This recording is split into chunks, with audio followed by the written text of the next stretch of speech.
एक बार महात्मा बुद्ध एक गांव में अपने शिष्यों सहित घने पेड़ एच की छांव के नीचे बैठ थे। आसपास के गांवों से बहुत से लोग अपनी मानसिक समस्याएं लेकर महात्मा बुद्ध के पास आ रहे थे। महात्मा बुद्ध उन सब की मानसिक परेशानियों का समाधान देते। सब लोग खुशी खुशी अपनी समस्याओं का समाधान पाकर वहां से लौट रहे थे। वहीं से कुछ दूर बैठा लोगों को बुद्ध के पास जाते देख एक दुखी भिखारी अपने भाग्य को कोसता हुआ यही सोचने लगा कि अभी कुछ देर पहले तो ये लोग दुखी मन से मुंह लटकाए उन महात्मा के पास गए थे, और अब इतना खुश होकर कैसे वापस लौट रहे हैं? आखिर माजरा क्या है? जरा मैं भी जाकर देखूं कि वो महात्मा ऐसा कौन सा खजाना बांट रहा है इन लोगों को। वे इतने प्रसन्न हुए कि उनके चेहरे लाल हो गए। जब वो दुख भिखारी कुछ नजदीक गया तो उसने देखा कि ये महात्मा तो लोगों को प्रवचन देकर लोगों के दुख का निवारण कर रहे हैं। यह देखकर भिखारी के मन में भी तीव्र इच्छा हुई कि क्यों न मैं भी इन महात्मा को अपना दुख बताऊं।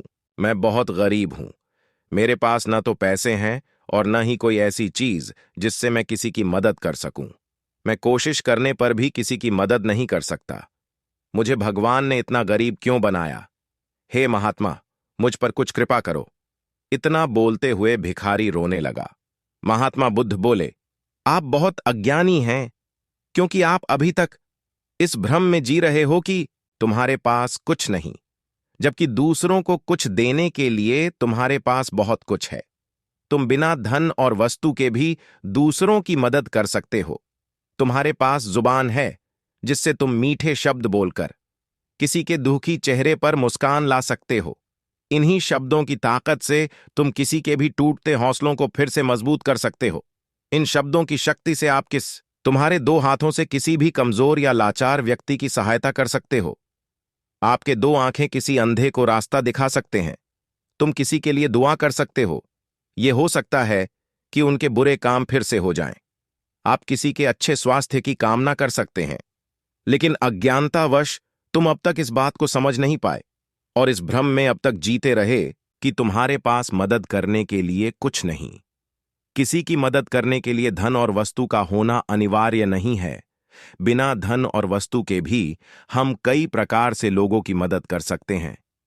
महात्मा बुद्ध के ज्ञान से भरे ये सुंदर शब्द सुनकर भिखारी के चेहरे पर मुस्कान आ गई और वह खुशी से झूमता हुआ वहां से चला गया। आजकल बहुत से लोग यह सोचकर दुखी होते हैं कि मेरे पास ये नहीं है, बल्कि जो आपके पास है उसी में संतुष्ट रहना सीखें और बिना मतलब के लोगों की मदद करें।